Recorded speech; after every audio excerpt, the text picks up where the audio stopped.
Hi everybody, I'm Bree the Plant Lady. And I'm Aiden. And today we are tackling this little bed extension that basically is between our current garden and the new Carolina native garden. And Aiden and David a few weeks ago had the sod cutter out, and you cut all the sod to make this bed extension. And now it's dried out enough that we're going to remove it. Yes. It's not rolling very well. It's not. And in part that's because the grass is more weeds than grass here. Basically we're just gonna take a shovel and put it into the wheelbarrow and roll it into the woods. We're not reusing any of this turf. No. Then we'll fill the bed in, layer it in with some veggie mix from Soil Cube. And then we've got a couple of different natives. We've got white cloud muley grass and Pycnanthemum muticum to plant in here. And then just as a holder of the bed, we're gonna seed buckwheat, which will grow relatively quickly. It's pretty tolerant of this kind of late winter, early spring temperature that we're experiencing. And then the bed will really be ready for a larger flowering installation probably mid to late April. So we're basically just getting this done now so that the bed is built, so we'll be able to really plant it later on in the season. So stay tuned to watch our progress. And while Aiden is busy getting the turf removed, I am going to take on a plant that I've been avoiding for 12 years. This is Elaeagnus. This is one called Quicksilver. And I planted it because of the really silvery backside of the leaf, and I actually used this in my wedding flower arrangements. The thing is, Elaeagnus is exotic, it's invasive, it's tough as nails. I mean, it's one of those plants you basically can't kill. I've been trying to kill it using herbicide for a decade, and you see it's still here. It also has thorns.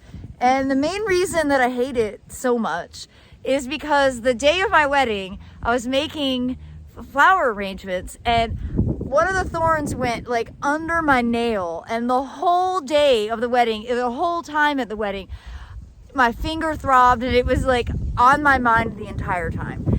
And well, that's like the worst association you can have with a plant. So once and for all, I'm getting this plant out of this property and I don't want it to come back.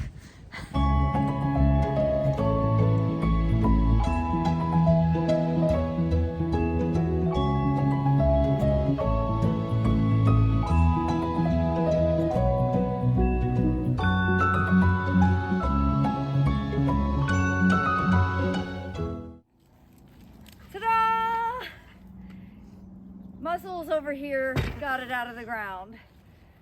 It was a shovel and a saw yes. kind of process. I was going to tell you to bring an axe. I'm so happy that's gone. Let's hope it doesn't sprout back up. Hope not. Mission accomplished. Yes. Now.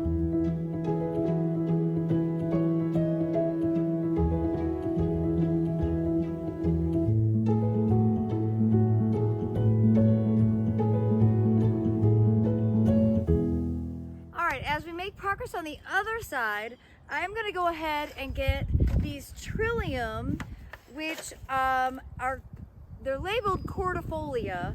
I was told to check to see if they develop stolons. That means they're stolonifera. This is the cultivar Brandywine, and my friend Angie brought these from North Creek Nurseries yesterday, and I think this is the perfect spot to let them naturalize and essentially just become an evergreen ground cover here under this native live oak.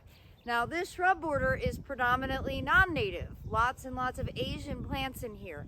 But because the next door property is all North American natives, I'm wanting to really weave the two together to show that you can grow both exotics and natives together in harmony.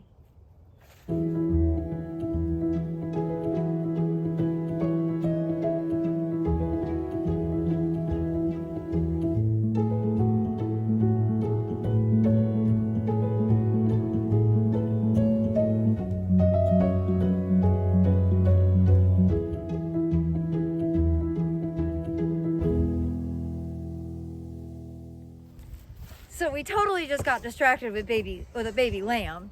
Madeline, her family, they have a bunch of sheep, and they had a baby a few days ago, so we got to meet Angel. So this is gonna end up being a two-part project, or a two-part video, but we're gonna keep making progress because daylight saving is making it so that we aren't dark at 5:30, which is awesome. So Aiden's doing a great job getting the last bit of the turf roots out, and I am gonna start hauling soil cube into the bed. So yeah, that's where we're at.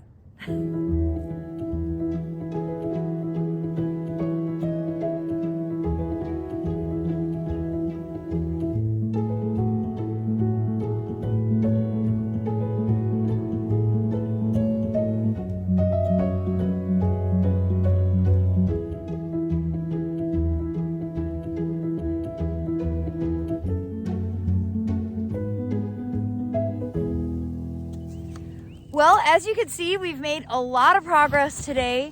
Just getting the last couple of wheelbarrow loads of the veggie mix from Soil Cube put into place. This is a really nice bed extension. I think it's going to be, it's going to look really good when it's finished. And you know, we're very inspired by the grass plantings at Hoffman Nursery. So what I was kind of envisioning is a mix of like the white cloud muley with the mountain mint coming up, and then enough area to seed in some annual things to basically have a cut flower garden on this south facing side of this existing shrub border. So be sure to stay tuned as we continue to make progress. It'll probably be day after tomorrow because we have other things that have to be accomplished. Yep. But I bet by the weekend we will have this completely finished. So be sure to subscribe and give us a like and share with your friends. And be sure to tune in for more practical gardening advice right here from our Zone 7 Central North Carolina Garden. Thanks for watching, everybody.